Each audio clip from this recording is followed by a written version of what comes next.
ya kan, Pak Richard? Jadi kadang-kadang kalau kita berbicara integritas, integritas itu secara basic basic language akar katanya kan sebenarnya integritas itu Latin ya, jadi wholeness, ya kan, wholeness, tidak ada pemisahan antara beliefs, antara pikiran, perkataan dan perbuatan.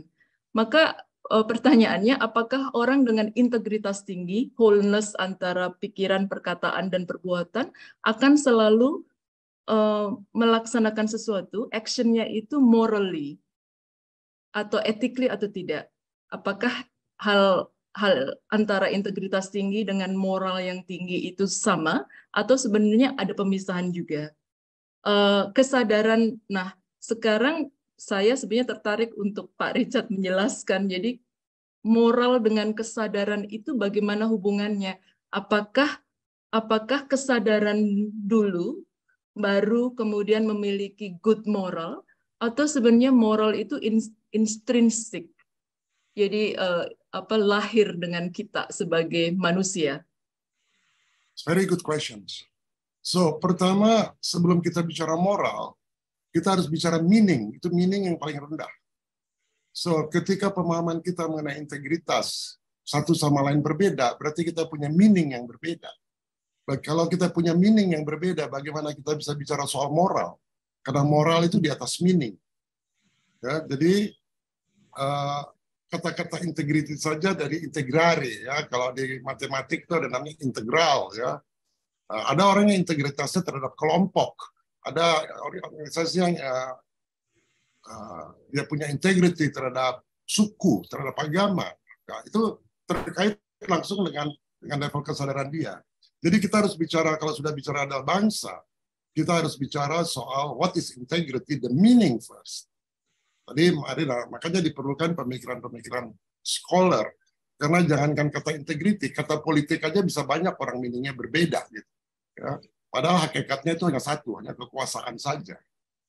Nah, kekuasaan itu pertama integrity. Dari integrity itu akan lahir adalah moral. Moral tiap bangsa itu akan berbeda satu sama lain, tergantung meaning yang mereka berikan.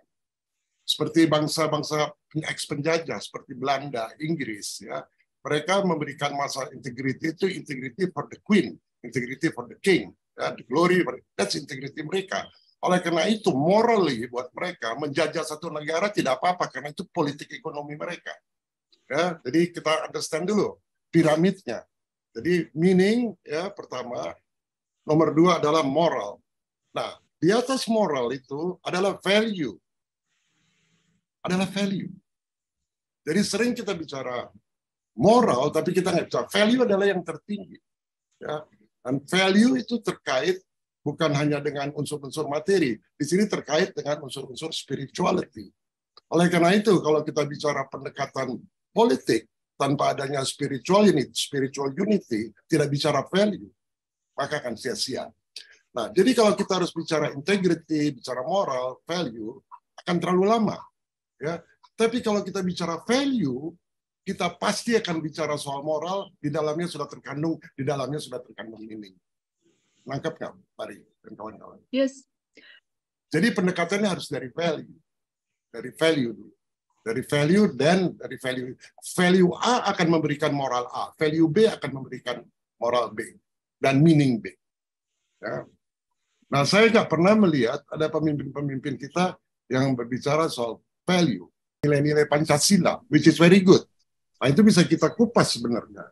Dan Pancasila itu dimulai dengan ketuhanan yang Maha Esa. Ya.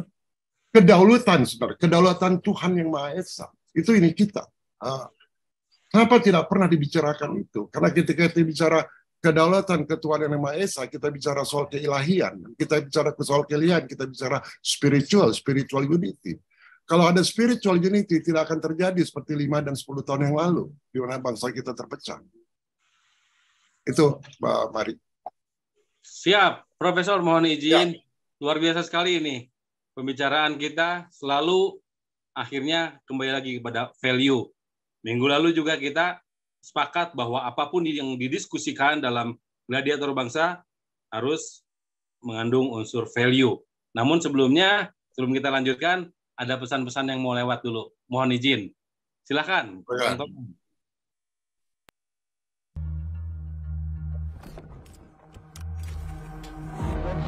Oh iya.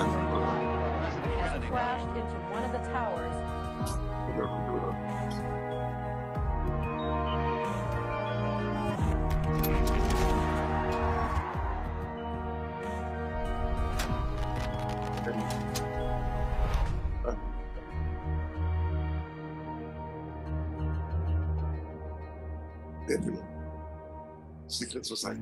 For a long time, I've been hearing about secret societies. Some people claim they are harmful organizations, and others say they are useful to society. I think their story is important and could be affecting our lives. There have always been secret societies to retain knowledge.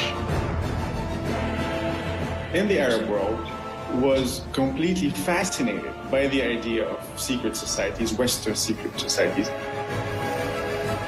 There are all sorts of secret societies. There are political ones, there are criminal ones, and indeed there are occult ones. The facts are there. It's just that we each sometimes interpret them differently.